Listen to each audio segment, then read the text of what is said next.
Hi guys, welcome to Shri Fi, your dream destination of horror and crime stories. तो मैं हूँ सृष्टि और इस चैनल पे मैं आपको सुनाती हूँ real life based horror stories and paranormal incidents. तो आज की जो स्टोरी है ना, उसको स्टार्ट करने से पहले मैं एक आपसे कहावत पूछना चाहती हूँ कि क्या आपने ये कहावत कभी सुनी है कि नेकी कर और दरिया में डाल। तो अगर आपने नहीं सुनी है और अगर आपको इसका मतलब नहीं पता है, तो इस वीडियो के ख़त्म होते होते आपको इस कहावत का एग्जैक्ट मतलब पता चल जाएगा। और ऐसा मैं क्यों बोल रही हूँ, उसके लिए आपको पूरी वीडियो देखनी पड़ेगी। और चलो, without any further ado, let's dig into our today's video. तो ये वीडियो में ना एक हम लोग लड़की के बारे में बात करेंगे जिसका नाम आप लोग रख सकते हो सुनिधि। ओके, तो चलो, आज की जो कैरेक्टर है उसका नाम हमें मिलता है सुनिधि। तो सुनिधि ना, अभी अगर आज की उसकी एज की बात करी जाए तो सुनिधि जो है वो अभी मुश्किल से 15-16 साल की होगी। तो और उसके पहले अब हम लोग फैमिली के बारे में बात करते हैं, मतलब जो सुनिधि है उसके फैमिली बैकग्राउंड के बारे में थोड़ा सा बात करते हैं। तो सुनिधि जो है वो 15-16 साल की अभी एज की होगी और उसकी फैमिली में उसके पापा और उसके दादाजी हैं। लेकिन उसकी मम्मी जो है वो काफ़ी पहले, मतलब जब सुनिधि 2.5-3 साल की होगी तब उसकी मम्मी इस दुनिया को छोड़कर जा चुकी थी। तो इसीलिए सुनिधि के घर पे सुनिधि सिर्फ अपने पापा और अपने दादाजी के साथ रहती थी। लेकिन कुछ साल पहले, मतलब 3-4 साल पहले, सुनिधि के दादाजी की भी डेथ हो चुकी है। तो बेसिकली अभी जो सुनिधि है वो सिर्फ अपने घर पे अपने पापा के साथ रहती है। मतलब सुनिधि के घर पे सिर्फ सुनिधि के पापा और वो रहते हैं। तो इससे आपको ना थोड़ा सा आइडिया मिल रहा होगा कि सुनिधि जो है वो अपने सिर्फ पापा के साथ रहती है, ठीक है। और बस इतना। और अब हम लोग आगे चलते हुए सुनिधि के कैरेक्टरिस्टिक्स के बारे में बात करेंगे, मतलब सुनिधि का नेचर कैसा है, उसका कैरेक्टर कैसा है वैसे। तो सुनिधि ना बचपन से ही बहुत ही एक शाय इंट्रोवर्टेड काइंड लड़की रहती है, जो कि ज़्यादा किसी से बातचीत नहीं करती। वो उतना ही बातचीत करती है जितना कि लिमिटेड और नेसेसरी होता है। तो वो ज़्यादा बातचीत नहीं करती, उसके ज़्यादा भी मतलब आना जाना नहीं होता। अगर उसके घर पे भी कोई आता है तो वो उनसे भी जितना लिमिटेड होता है उतना ही बात करती है। तो वो बहुत ही ज़्यादा एक इंट्रोवर्टेड लड़की थी। तो अब ये मैं आपको क्यों बोल रही हूँ, इसका भी रीज़न आपको आगे पता चलेगा स्टोरी में। तो अब हम लोग बात करते हैं जो मेन इंसिडेंट है उसकी तरफ। उससे पहले ना मैं आपको एक चीज़ आपको हाइलाइट कर दूँ, जो कि आप अभी ध्यान रखना कि जो भी इंसिडेंट्स अभी सुनिधि के साथ होते हैं ना, वो उसके साथ बचपन से होते हैं। मतलब अभी रिसेंटली वो सारे इंसिडेंट्स खत्म हुए। लेकिन जब भी वो इंसिडेंट उसके साथ होते थे ना, तो वो हमेशा उसके साथ होते थे। ऐसा नहीं है कि सडनली हुए एंड वो स्टॉप हो गए, नहीं। उसको थ्रू आउट द फेज, मतलब थ्रू आउट द लाइफ, जब तक उसने ट्रीटमेंट नहीं करवाई थी, अपना इलाज वगैरह कुछ नहीं करवाया था, तब तक उसके साथ ये सारी पैरानॉर्मल चीज़ें होती हैं। लेकिन जो ये सितंबर का मंथ है, आप ये हाइलाइट करके रखना कि सितंबर के मंथ में ना सुनिधि काफ़ी ज़्यादा ट्रबल में पड़ जाती थी। क्योंकि उसके साथ पूरे 30 दिन सितंबर में जो होते हैं, उसमें पूरे पूरे जो सितंबर का मंथ होता है, उसमें सुनिधि के साथ कंटिन्यूअस कुछ ना कुछ पैरानॉर्मल एक्टिविटीज़ होती थी। और इसका क्या रीज़न है, सितंबर में ही क्यों सुनिधि के साथ ये सारी चीज़ें ज़्यादा होती हैं, उस सब का रीज़न आपको वीडियो में आगे पता चलेगा। तो बेसिकली आपको वीडियो में एंड तक बने रहना है और वीडियो पूरी देखना, और फिर आपको ये सारे सवालों का आपको जवाब मिल जाएगा। तो चलो, अब फाइनली हम लोग इंसिडेंट की तरफ बढ़ते हैं। तो जैसा कि आपको मैंने पहले से बताया कि सुनिधि के साथ ना बचपन से ही ये सारी पैरानॉर्मल चीज़ें होती रहती हैं। और ये ऐसा सुनिधि को तब फील हुआ जब उसने थोड़े से अपने होश संभाले। मतलब वो थोड़ी सी बड़ी हो गई इन सारी चीज़ों को समझने के लिए। तो उसको रियलाइज़ हुआ कि ये सारी चीज़ें मेरे साथ बचपन से होती हैं। अभी ऐसी कौन सी इंसिडेंट्स है वो आपको मैं बताने वाली हूँ अभी। तो सुनिधि के साथ ना उसको ऐसा हमेशा से फील होता था कि उसके घर पे कोई ना कोई है। अब इससे मेरा मतलब है कि सुनिधि के घर पे उसके दादाजी और उसके पापा को छोड़ के भी सुनिधि को किसी और की प्रेजेंस फील होती थी। और उसको ऐसा लगता था कि सुनिधि जब भी अपने रूम में या फिर अपने घर पे अकेले है, तो कोई ना कोई चीज़ है जो उसको कंटिन्यूअसली देख रही है। और सुनिधि को ऐसा लग रहा था कि उसको 24 घंटे कोई नज़र रख रहा है। उसको वैसा कुछ फील होता था एंड किसी चीज़ की प्रेजेंस उसको हमेशा से फील होती थी। और फिर कभी कभी ऐसा लगता था कि सुनिधि जब भी रात में सो रही है, तो उसके घर पे से किसी के रोने की आवाज़ आ रही है कभी कभी, या फिर कभी बहुत ही हँसने की आवाज़ आती है, या फिर ऐसा लगता था कि कोई खुसफुसा के सुनिधि से बात करने की कोशिश कर रहा है। तो ऐसा होते-होते सुनिधि के साथ काफ़ी ज़्यादा टाइम हो चुका था और अभी सुनिधि की एज थी 5 से 7 साल के बीच में। तो क्या होता है, एक दिन सुनिधि जब इन सारी चीज़ों से बहुत ज़्यादा फ्रस्ट्रेट हो जाती है, तो वो अपने दादाजी के पास जाती है। वो दादाजी को बोलती है कि दादाजी, आपको पता है क्या, कुछ दिनों से ना मेरे साथ ये अजीब-सी चीज़ें हो रही हैं और मुझे किसी की प्रेज़ेंस फ़ील होती है। लगता है कि कोई मुझे घूर रहा है और या तो किसी के हँसने की आवाज़ आती है, किसी के रोने की आवाज़ आती है। तो अब आप यहाँ पे ये सोचो कि सुनिधि अभी बहुत छोटी बच्ची है, तो दादाजी को क्या लगता है कि सुनिधि अपने गली के किसी बच्चे के साथ खेल रही होगी और उस बच्चे ने उसको ऐसी कुछ स्टोरीज़ वगैरह बताई होगी, या फिर सुनिधि जो कि हमेशा अपने घर पे अकेले ही रहती है ज़्यादातर, वो ना ऐसे ही कुछ मतलब कार्टून-वार्टून उसने देख लिया होगा, टीवी वगैरह में कुछ ऐसा देख लिया होगा, जिसकी वजह से वो काफ़ी ज़्यादा डर गई है। और ये दादाजी को लगता है कि वो सिर्फ़ स्टोरीज़ बना रही है, और फिर दादाजी उसको उतना कोई वैल्यू देते नहीं है कि हाँ ठीक है, कोई बात नहीं, तुम सो जाओ, तुम्हारे साथ ऐसा कुछ नहीं हुआ है, ऐसा करके। और वो फिर उसको इग्नोर कर देते हैं उस सारी चीज़ों को, और फिर वो सुनिधि की बातों को ऐसे ही टाल देते हैं। फिर कुछ दिन के बाद ना सुनिधि अपने पापा को भी सेम चीज़ बताती है, और उसके पापा को भी सेम चीज़ लगता है कि सिंस वो छोटी बच्ची है, उसने कहीं से सुन लिया होगा, कहीं से कुछ ऐसा हॉरर चीज़ कुछ तो देख लिया होगा, और वो बेसिकली स्टोरी बना रही है। तो उसके घर वालों ने भी उसकी उन चीज़ों को उतना कोई वैल्यू नहीं दिया, और उनको ये लगा कि सुनिधि जो है वो छोटी बच्ची है, तो वो सिर्फ स्टोरीज़ वगैरह बना रही है, ऐसे करके। फिर सुनिधि के साथ ये सारी चीज़ें काफ़ी टाइम तक चलती हैं, और उसके बाद सुनिधि जो है, अभी वो 15 से 16 साल की हो चुकी थी, और अभी भी उसके साथ ये सारी चीज़ें होती थी। और जैसा कि आपको मैंने पहले बताया कि जो सितंबर का मंथ था, उसमें सुनिधि के साथ ये सारी चीज़ें 10 टाइम्स ज़्यादा होती थी। मतलब जो ये सारी चीज़ें हैं वो एकदम इंक्रीज़ हो जाती थी और पीक पे चली जाती थी। मतलब जो भी इंसिडेंट होता था ना, वो बहुत ही ज़्यादा होता था सुनिधि के साथ इस पूरे मंथ में। वो काफ़ी ज़्यादा डिस्टर्ब रहती थी, उसको काफ़ी ज़्यादा हेवीनेस फ़ील होती थी, और तो और उसको इस पूरे मंथ में बहुत ही बुरे-बुरे डरावने सपने भी आते थे। और ये सारी चीज़ें ना उसके साथ बहुत ज़्यादा होती थी इस पूरे मंथ में, और उसका रीज़न तो मैं आपको आगे बताने ही वाली हूँ, तो प्लीज़ वीडियो को पूरा देखना। तो ऐसे ही करते-करते ना सुनिधि एक बार फिर से अपने पापा को बताने जाती है, और इस टाइम तक सुनिधि के दादाजी की डेथ हो चुकी थी। और अब जब वो अपने पापा को बताने जाती है कि पापा, आपको पता है मेरे साथ ये चीज़ें मतलब बहुत ज़्यादा हो रही हैं, एंड अब मैं काफ़ी ज़्यादा परेशान हो चुकी हूँ इन सब चीज़ों से, आप प्लीज़ कुछ तो सॉल्यूशन इसका करिए, ऐसे करके। तो अब सुनिधि के पापा को क्या लगता है, मतलब उनको पहले से इन सब चीज़ों पे बिलीव था, तो लेकिन सुनिधि उस टाइम पे जब उन्होंने पहली बार बताया था, तो उसके पापा को क्या लगता है कि जो उसकी मम्मी है जिनकी डेथ हो चुकी थी जब सुनिधि 2.5 या 3 साल की थी, तो उसके पापा को, मतलब सुनिधि के पापा को ये लगता है कि कहीं न कहीं हो सकता है कि सुनिधि की जो मम्मी है, वो अपनी बेटी के सपने में आती है और वो उससे कॉन्टैक्ट करने की कोशिश कर रही है। पर सिंस सुनिधि मतलब बहुत छोटी थी, तो उसको वो काफ़ी ज़्यादा डर लगता था, और इसीलिए मतलब वो चीज़ें उसको बताते नहीं थे, मतलब सुनिधि के पापा उसको ये सारी चीज़ें एक्सप्लेन नहीं करते थे। तो इस बार भी जब सुनिधि अपने पापा के पास जाती है, तो उसके पापा को सेम चीज़ लगता है कि हो सकता है कि सुनिधि की मम्मी ही उसके सपने में आती होगी अपनी बेटी से मिलने के लिए, और वो उससे कॉन्टैक्ट करने की कोशिश कर रही है। तो इसी सब चीज़ों को सोच के ना सुनिधि के पापा बस उसको समझा-बुझा देते हैं कि ठीक है, कोई बात नहीं, तू एक हनुमान चालीसा लेकर अपने पिलो के नीचे रखना और फिर तू सोना। तो जैसा कि सुनिधि के पापा ने बताया कि तू अपने बेड पे हनुमान चालीसा रख के सो, मतलब पिलो के नीचे हनुमान चालीसा रख के सो जा, तेरे को काफ़ी ज़्यादा मतलब वैसा कुछ फ़ील नहीं होगा, एंड डरावने सपने वगैरह भी नहीं आएँगे। तो सुनिधि ने ना सेम रात को वो सेम चीज़ करी, मतलब वो अपने पिलो के नीचे हनुमान चालीसा रखकर सोती है, एंड उस दिन सुनिधि के साथ कुछ भी ऐसा पैरानॉर्मल या फिर वियर्ड चीज़ कुछ भी नहीं हुआ, और तो और उसको बहुत ही अच्छी नींद आई। लेकिन नेक्स्ट डे क्या होता है ना, अब यहाँ से थोड़ी-सी क्रीपीनेस बढ़ेगी, तो आप ध्यान से सुनना। तो नेक्स्ट डे ना 6:30 या 6 बजे का टाइम हो रहा होगा। सुनिधि ना अभी उठती है, जस्ट उठ रही होती है वो, और वो अभी आधी नींद में ही थी।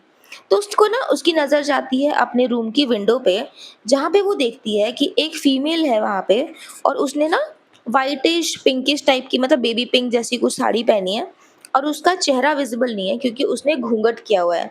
तो सुनिधि को लगता है कि हो सकता है कि कोई बगल की आंटी होगी या फिर नेबर होगी, जिनको कुछ काम होगा तो वो घर पे आई होगी, और इतना सोचते-सोचते सुनिधि की आँख लग जाती है। और उसके बाद क्या हुआ आप सोच भी नहीं सकते। तो सुनिधि जब वो 6 या साढ़े 6 बजे उठी थी, उसके बाद वो मतलब जब उसने वो उस औरत को देखा, फिर सुनिधि की ना ऑटोमैटिकली आँख लग जाती है, और फिर वो उठती है शाम के साढ़े 5 बजे। मतलब सुनिधि जो 6 साढ़े 6 बजे उठ के सोई थी, वो पूरे दिन उठी नहीं है, एंड वो पूरे दिन सिर्फ़ सोती रही, और वो सीधा शाम के साढ़े 5 बजे उठती है। बीच में सुनिधि के पापा गए भी थे उठाने के लिए, बट जब उन्होंने देखा कि सुनिधि सो रही है काफ़ी अच्छी नींद में, तो उन्होंने उसको डिस्टर्ब नहीं किया, और उन्होंने उसको सोने दिया। तो और सीधा सुनिधि उठती है 5:30 बजे, एंड जब ये चीज़ मेरे मेरे को पता चली तो आई वाज़ लाइक स्कैर्ड। मतलब कोई कंटिन्यूअस 12-13 घंटे ऐसे नहीं सो सकता है। मैं तो नहीं सो सकती। तो मेरे को काफ़ी ज़्यादा ये वियर्ड चीज़ लगी, और फिर जब सुनिधि उठती है, तो उसको काफ़ी ज़्यादा फ़ीवर था, मतलब बहुत तेज़ का उसको फ़ीवर था। फिर उसके पापा आते हैं एंड उसको थोड़ा बहुत मेडिसिन दिया जाता है एंड वो रेस्ट कर रही होती है। लेकिन ना, अब यहाँ से चीज़ें आप नोटिस करना, जैसा कि आपको मैंने पहले बताया था कि सुनिधि जो है वो काफ़ी ज़्यादा शांत इंट्रोवर्टेड लड़की थी एंड वो काफ़ी ज़्यादा पोलाइट बच्ची थी, ठीक है? तो अब क्या होता है, अब जब से सुनिधि ने उस औरत को देखा था, उसकी तबीयत खराब हुई, या फिर वो जो शाम वाला इंसिडेंट हुआ कि वो सुबह में सोकर सीधे शाम को उठी है, तो उस इंसिडेंट के बाद से, उस दिन के बाद से सुनिधि के बिहेवियर में ना ड्रास्टिक चेंज आता है। मतलब जो बच्ची कभी भी किसी को उल्टा जवाब नहीं देती थी, अब वो हर किसी से आर्ग्यूमेंट्स कर रही है, गंदी गंदी गालियां दे रही है। इनफैक्ट उसने अपने गली में भी कुछ बच्चों के साथ मारपीट तक की थी। तो इतना ज़्यादा जब बिहेवियरल चेंजेस सुनिधि के पापा देखते हैं, तो उनको थोड़ा-सा डाउट होता है कि ये सडनली चेंजेस कैसे आ रहे हैं सुनिधि में। तो फिर अब जो है उसके पापा, मतलब सुनिधि के पापा, अब सुनिधि की मौसी को बुलाते हैं उसकी देख-रेख करने के लिए। फिर 1-2 दिन के बाद जब सुनिधि की मौसी आती हैं, तो वो सुनिधि की देख-रेख करती है और उनको भी काफ़ी ज़्यादा चेंजेस लगते हैं सुनिधि के बिहेवियर में। और उनको ना एक और चीज़ उन्होंने ऑब्ज़र्व करी जो कि यहाँ पे नोटिस करने वाली है। तो सुनिधि जो थी ना, उसको बंगाली लैंग्वेज बिल्कुल भी नहीं आती थी, और अब जब सुनिधि किसी से भी लड़ाई करती है या फिर झगड़ा करती है या फिर आर्ग्यूमेंट्स वगैरह कुछ भी करती है, तो वो बिल्कुल फ्लुएंट बंगाली लैंग्वेज में वो आर्ग्यूमेंट्स कर रही होती है। मतलब, और ये भी नहीं है कि सुनिधि कभी सीखी भी थी बंगाली लैंग्वेज, मतलब उसके बंगाली लैंग्वेज का कोई कनेक्शन ही नहीं था। और इतनी फ्लुएंट बंगाली लैंग्वेज सुन के ना, उसकी मौसी भी ना थोड़ा-सा अपना दिमाग पैरानॉर्मल चीज़ों में लगाती है, और उनको भी थोड़ा तो डाउट होता है सुनिधि के इस चेंजेस को लेके। फिर जब उसके पापा आते हैं, तो सुनिधि की जो मौसी है, उसके पापा को वो चीज़ बताती है कि सुनिधि को कभी भी बंगाली लैंग्वेज नहीं आती है, तो अभी कैसे पॉसिबल है कि सुनिधि कभी भी किसी से लड़ाई कर रही है, तो वो बंगाली लैंग्वेज यूज़ कर रही है। और कभी भी वो घर पे नॉर्मली बंगाली लैंग्वेज में नहीं बात करती, जभी भी किसी से उसकी लड़ाई हो रही है या आर्ग्यूमेंट्स वगैरह हो रहे हैं, तभी के तभी वो बंगाली लैंग्वेज यूज़ करती है। तो उसके पापा ने यहाँ पे उसकी मौसी को बताया कि हमारी कॉलोनी में ना कुछ बंगाली लोग रहते हैं, तो हो सकता है कि वो उनके घर पे जाती हो और वहाँ पे उसने देख के कहीं से सीखा होगा, ऐसे करके। फिर सुनिधि की मौसी बोलती है कि ठीक है, हो सकता है कि देख के सीखा हो, लेकिन इतनी अच्छी पकड़ और फ्लुएंसी बंगाली लैंग्वेज में, वो भी इतनी कम समय में, वो पॉसिबल ही नहीं है। फिर जब सुनिधि के पापा को उसकी मौसी कन्विंस करती है कि ठीक है, आप उसका ट्रीटमेंट वगैरह तो करा ही रहे हो, आप उसको मेडिसिन्स वगैरह दे ही रहे हो, तो हम लोगों को ना, आप मेरी बात मानो, आपको एक पंडित जी को कंसल्ट कर लेना चाहिए और आप एक बार झाड़-फूँक भी करवा लो सुनिधि के लिए। फिर सुनिधि के मौसी के बोलने पे उसके पापा एक अच्छे पंडित जी को बुला के लाते हैं घर पे, और जब पंडित जी घर में आते हैं, उन्होंने सुनिधि को देखा, तो वो देखते ही बोलते हैं कि इस बच्ची के साथ कुछ तो गड़बड़ है, हमें अभी तुरंत पूजा करना पड़ेगा। फिर आधे 1 घंटे के बाद सारा पूजा का जो सामान वगैरह है वो सब लाया गया एंड पूजा स्टार्ट होती है। सुनिधि के जो पंडित जी आए हुए थे, उन्होंने बोला कि सुनिधि के कमरे में सिर्फ़ उसकी मौसी रहेगी और सुनिधि रहेगी, बाकी आप लोग कमरा बंद करके आप लोग कमरे के बाहर वेट करो। तो ऐसा ही होता है कि जब पूजा वगैरह जब चल रही थी, तो सुनिधि की मौसी थी और सिर्फ़ सुनिधि उसके रूम में थे और वो पंडित जी। पंडित जी जैसे ही पूजा के मंत्र बोलना स्टार्ट करते हैं, सुनिधि जो है यहाँ पे तेज़-तेज़ हँसने लग जाती है, और ऐसा लग रहा था कि किसी ने वहाँ पे कोई जोक कर दिया है, मतलब किसी ने कोई मज़ाक किया है वहाँ पे, और वो सुनिधि इतना ज़्यादा हँस रही थी। फिर पंडित जी ने पूछना स्टार्ट किया कि तू कौन है यहाँ से? तू इस बच्ची के शरीर में कहाँ से आई है? पहले तो सुनिधि कुछ नहीं बोलती है, फिर जब पंडित जी ने और ज़्यादा मंत्रों का उच्चारण किया कंटीन्यूअस, तो सुनिधि के अंदर की जो एंटिटी थी, वो बोलती है कि इसकी माँ को तो मैं खा गई, अब इसकी बारी, अब मैं इसको अपने साथ लेके जाऊँगी। ये बच्ची मुझे बहुत ज़्यादा पसंद है, तो अब मैं इसको भी लेके जाऊँगी, अब इसकी बारी है। जब इतना सुनिधि की मौसी सुनती है कि सुनिधि के अंदर की जो एंटी थी उसने ऐसा बोला कि अब मैं इसको लेके जाऊँगी, इसकी माँ को भी मैं खा चुकी हूँ। तो सुनिधि की मौसी काफ़ी ज़्यादा इमोशनल हो जाती हैं और वो रोने लग जाती हैं। वो पंडित जी को बहुत रिक्वेस्ट करते हैं कि पंडित जी प्लीज़ आप इस बच्ची को बचा लीजिए। इसने ऑलरेडी अपनी माँ को खो दिया है, पर अब हम लोग इसको नहीं खो सकते। आप प्लीज़ इसकी जान बचा लीजिए और ये एंटिटी जो भी है उसको आप शांत करिए। तो पंडित जी के इतना पूजा करने के बाद जब उन्होंने गंगा जल वगैरह का यूज़ किया, जब उन्होंने इतनी तेज़-तेज़ मंत्र उच्चारण किए, तब उस पे जाके ये जो एंटिटी है, वो अब बताती है कि वो यहाँ पे कैसे आई और वो सुनिधि के साथ ऐसा क्यों कर रही है, उसको क्यों लेके जाना चाहती है। तो पंडित जी जब पूछते हैं कि तू अब बता कि तू ऐसा क्यों कर रही है एंड तू इसके साथ क्यों है? तो उसपे ये जो एंटिटी है वो अब पूरी स्टोरी बताती है। तो अब ना पंडित जी को पूजा करते हुए बहुत टाइम हो चुका था और वो काफ़ी ज़्यादा अब गुस्सा हो चुके थे इस एंटिटी से, क्योंकि ये एंटिटी जाने का नाम ही नहीं रही थी। फिर उन्होंने फाइनली गंगा जल वगैरह का यूज़ किया और जिस पे वो एंटिटी काफ़ी ज़्यादा इरिटेट हो गई और उसने मतलब उस एंटिटी ने फाइनली बोलना चालू किया अपने बारे में और वो पूरी स्टोरी बताती है पंडित जी को। वो बोलती है कि जब सुनिधि की मम्मी ज़िंदा थी, तो वो एक समय की बात है, मतलब वो एक टाइम के बाद बता रही है कि ये कहाँ से आई, वो उस चीज़ के बारे में अब एक्सप्लेन कर रही है। तो ये बताती है कि एक रात की बात है, सुनिधि की मम्मी अपने ड्राइवर के साथ किसी पार्टी से आ रही होती है अपने घर की तरफ। तो इसके ड्राइवर मतलब जो सुनिधि के मम्मी का जो ड्राइवर था, उसने सोचा कि अब काफ़ी ज़्यादा रात हो चुकी है, तो एक शॉर्टकट रास्ता लेते हैं जिससे ये लोग घर जल्दी पहुँच जाएँगे। तो वो ड्राइवर क्या करता है, वो एक शॉर्टकट रास्ता लेता है और वो जो शॉर्टकट रास्ता था, वो एक जंगल से होके गुज़रता था और वो काफ़ी ज़्यादा सुनसान रास्ता था। तो वो उसी रास्ते पे गाड़ी चलाता है और थोड़ी दूर के बाद जब गाड़ी आगे बढ़ती है, तो ये लोग ये देखते हैं, मतलब सुनिधि की मम्मी ये देखती है कि सड़क के किनारे किसी की डेड बॉडी पड़ी है और जो भी आने-जाने वाले लोग हैं, वो कोई भी उस बॉडी की हेल्प नहीं कर रहे हैं। तो इस पे सुनिधि की मम्मी काफ़ी ज़्यादा इमोशनल हो जाती हैं और उन्होंने सोचा कि अब इसकी हेल्प मैं करूँगी, मतलब उस डेड बॉडी की हेल्प मैं करूँगी। तो वो थोड़ा आगे लेके जाती है जहाँ पे वो डेड बॉडी थी, तो वो देखती हैं कि वो जो डेड बॉडी है, वो किसी औरत की डेड बॉडी थी। तो वो फिर अपनी गाड़ी से उतरती हैं और वो डेड बॉडी को देखती हैं कि वो किसी औरत की डेड बॉडी थी और फिर वो उसकी हेल्प करने का सोचती हैं, जिस पे उन्होंने देखा कि उस बॉडी के पास कोई फ़ोन या फिर कुछ तो आईडी प्रूफ वगैरह होगा, आई डोंट नो।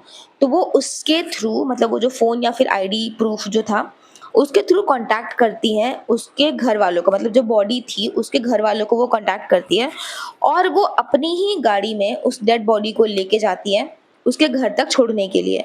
और आप ये चीज़ देखो कि सुनिधि की मम्मी ने ना ये सारी चीज़ें सिर्फ़ इंसानियत के नाते किया था। वो तो बस उस बॉडी की हेल्प करना चाह रही थी, जिससे वजह से मतलब वो जो बॉडी है वो अपने घरवालों को मिल सके।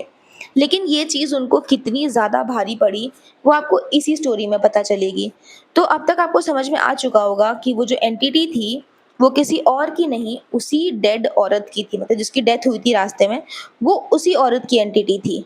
और वो औरत बोलती है कि जब मेरी हेल्प किसी ने भी नहीं करी, जब किसी ने भी अपनी गाड़ी मेरे सामने नहीं रोकी, तो सुनिधि की मम्मी आई थी, उन्होंने मेरी हेल्प करी, मुझे अपने घर तक पहुँचाया, मेरी बॉडी को अपने घर तक पहुँचाया और वो इसी चीज़ को लेके सुनिधि की मम्मी से अट्रैक्ट हो जाती है। और तो और मैं आपको बताना भूल गई कि सुनिधि की मम्मी जब ये सारी चीज़ें कर रही थी, तो सुनिधि की मम्मी ऑलरेडी 7 मंथ प्रेग्नेंट थी। मतलब सुनिधि की सुनिधि की मम्मी सुनिधि को डिलीवर करने वाली थी कुछ ही दिनों में, मतलब 2-3 महीनों में। तो वो 7 मंथ प्रेग्नेंट थी और आपको तो पता ही है कि प्रेग्नेंट में जो लेडीज़ प्रेगनेंसी में होती हैं, उनके साथ ये सारी चीज़ें जल्दी अट्रैक्ट हो सकती है, मतलब कोई भी नेगेटिव एनर्जी काफ़ी ज़्यादा अट्रैक्ट हो सकती है एक प्रेग्नेंट लेडी से। तो सेम इस एंटिटी के साथ भी होता है। जब इस एंटिटी ने देखा कि सुनिधि की मम्मी जो है वो ऑलरेडी प्रेग्नेंट है, तो वो उनसे अट्रैक्ट हो गई और फिर उसने सोचा कि मैं सुनिधि की मम्मी को अपने साथ लेके जाऊँगी, जिससे सुनिधि भी मेरे साथ ही रहेगी, मेरी बेटी बन के। ऐसा उस एंटिटी का कहना था। फिर जो एंटिटी है, वो अब सुनिधि की मम्मी के साथ ही रहती है। मतलब उन उस पे ही उनकी नज़र थी, मतलब जो एंटिटी है, अब वो सीधा सुनिधि की मम्मी के ऊपर अटैक करने के फिराक में थी कि अब जैसे ही उसको मौका मिलेगा, वो सुनिधि की मम्मी को अपने साथ लेके जाएगी। तो लेकिन जो सुनिधि की मम्मी थी ना, वो काफ़ी ज़्यादा स्मार्ट लेडी थी। उन्होंने क्या किया, उनको ना ऐसी चीज़ें फ़ील हो जाती थी। तो उनको ना अभी भी फ़ील हो चुका था कि कुछ तो है, जो कि उनके ऊपर कुछ नज़र रखे हुए है। तो वो क्या करती हैं, वो अपने जो सुनिधि के दादाजी हैं, उनके पास जाती हैं और उनको ये सारी चीज़ें बताती हैं।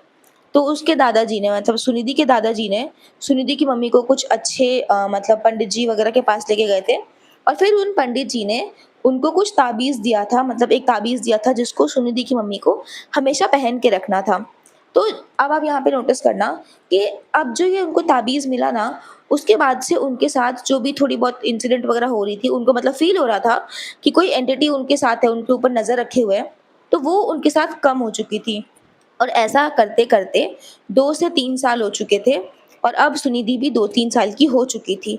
तो अब इतने टाइम होने के बाद जब सुनिधि की मम्मी को लगता है कि हाँ, अब तो मेरे साथ ऐसा कुछ भी प्रेज़ेंस फ़ील नहीं हो रही है और अब तो काफ़ी ज़्यादा टाइम हो चुका है, वो आत्मा चली आ चुकी होगी। तो अब वो क्या करती हैं, जाने-अनजाने में वो ताबीज़ जो है, वो निकाल देती हैं और जैसे ही उन्होंने ताबीज़ निकाला, उस एंटिटी ने इनके ऊपर अटैक किया और वो उनकी वहीं पे उनकी भी डेथ हो गई, मतलब सुनिधि की मम्मी की भी डेथ हो गई। तो जो सुनिधि थी, अब वो पूरे 3 या ढाई साल की थी और उसने अपनी मम्मी को खो दिया था उसी टाइम पे। तो अब तो आपको पता चला होगा कि सुनिधि की मम्मी की डेथ कैसे होती है। तो इस पे फिर आगे पंडित जी पूछते हैं कि सुनिधि की मम्मी को तो तू ऑलरेडी अपने साथ लेके जा चुकी है, लेकिन तू अब इस बच्ची के साथ क्यों, मतलब ऐसा करना चाहती है? इस बच्ची ने तो तेरा कुछ भी नहीं बिगाड़ा। तो उस पे वो एंटिटी जो है वो बोलती है कि जब से सुनिधि की मम्मी की डेथ हुई है, उस एंटिटी का बस एक ही टारगेट है, जो कि है सुनिधि। वो सुनिधि को अपने साथ लेके जाना चाहती है और वो उसको अपनी बेटी बना के रखना चाहती है और बस उसको सुनिधि चाहिए थी और वो वहाँ से चली जाती, जो कि पॉसिबल नहीं था। पंडित जी ने उसको काफ़ी डाँटा, काफ़ी समझाने की कोशिश करी कि इस बच्ची ने तेरा कुछ भी नहीं बिगाड़ा है, तू उसकी माँ को ऑलरेडी लेके जा चुकी है, अब इस बच्ची को छोड़ दे और यहाँ से चली जा। पर वो एंटिटी मानने का बिल्कुल भी नाम नहीं ले रही थी। फिर पंडित जी ने उसके ऊपर गंगा जल वगैरह डाला, मंत्र उच्चारण स्टार्ट किया फिर से दोबारा। उस पे वो एंटिटी बोलती है कि जब से सुनिधि की माँ की डेथ हुई है, मतलब जब सुनिधि 3 साल की थी, तो सुनिधि की मम्मी की डेथ हो जाती है, तब से वो एंटिटी सुनिधि के साथ ही थी और इसीलिए सुनिधि को हमेशा से फ़ील होता था कि कोई ना कोई उसको देख रहा है या फिर किसी के हँसने की आवाज़, किसी के रोने की आवाज़ उसको कॉन्स्टेंटली आती थी। और इतनी देर के पूजा-पाठ के बाद भी जब पंडित जी से वो एंटिटी नहीं सँभल रही थी, तो उन्होंने ये फाइनली डिक्लेयर किया कि ये एंटिटी जो है ना, वो काफ़ी ज़्यादा टाइम से सुनिधि के साथ है और वो काफ़ी ज़्यादा स्ट्रॉन्ग हो चुकी है और वो मेरे कंट्रोल से बाहर है।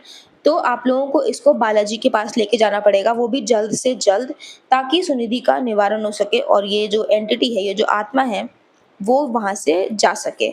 ऐसा करके पंडित जी ने बोला और फिर पंडित जी ने जाते-जाते सुनिधि के लिए थोड़ी-सी पूजा और करी और फिर उसको एक ताबीज़ दिया, मौली वगैरह बाँधा और वही जो वहाँ पे फिर जाने के बाद उन्होंने बस यही बोला था कि आप लोग बालाजी जाइए। फिर जो सुनिधि की फैमिली है, वो उसको बालाजी लेके जाती है, जहाँ पे 3 से 4 महीने की पूजा वगैरह वहाँ पे भी होती है। फिर सुनिधि फाइनली जाके इस एंटिटी के चंगुल से बाहर आती है और उसको रिकवर करने में भी 1 डेढ़ साल लग गए, क्योंकि वो जो एंटिटी थी ना, वो कभी भी उसके सपने में आ जाती थी।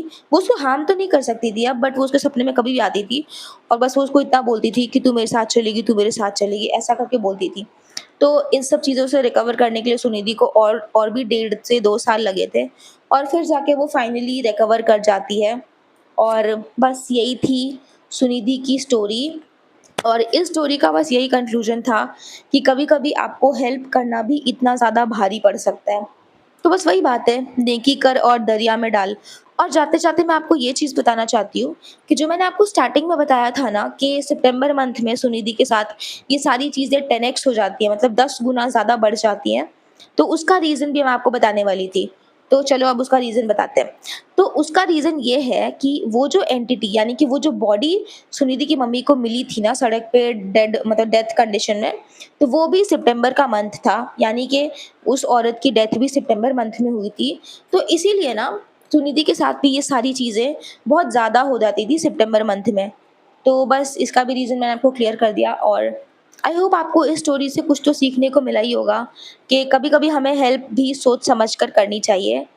और बस यही थी आज की स्टोरी, कैसी लगी आप कमेंट्स में बताना और अगर आप चैनल पे नए हो तो सब्सक्राइब एंड फॉलो करना बिल्कुल भी मत भूलना और कमेंट्स में बताना कि आपको ये स्टोरी कैसी लगी। तब तक के लिए टेक केयर, बाय बाय। मैं मिलती हूँ नेक्स्ट वीडियो में किसी और पैरानॉर्मल स्टोरी के साथ। तब तक के लिए take care, bye bye, Radhe Radhe.